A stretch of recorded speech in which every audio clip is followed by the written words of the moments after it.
Talk us through the fuel system on the engine, because I've noticed already you've got a mechanical fuel pump running off the front of the exhaust cam. So where's the pros and cons of mechanical versus electric? Mate, with the mechanical, obviously there's no voltage drop, no current issues, no power issues. It's just mechanical. Engine runs it. That's where we find, like, running 3 and 4 fuel pumps to run this car, it's becoming ridiculous.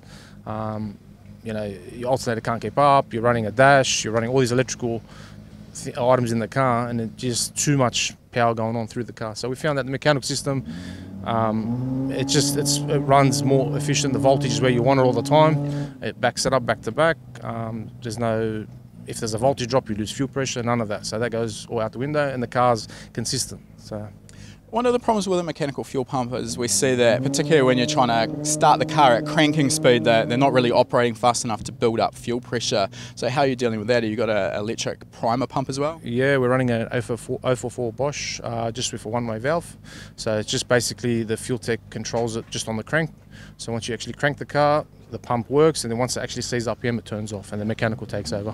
If you like that video, make sure you give it a thumbs up, and if you're not already a subscriber, make sure you're subscribed. We release a new video every week. And if you like free stuff, we've got a great deal for you. Click the link in the description to claim your free spot to our next live lesson.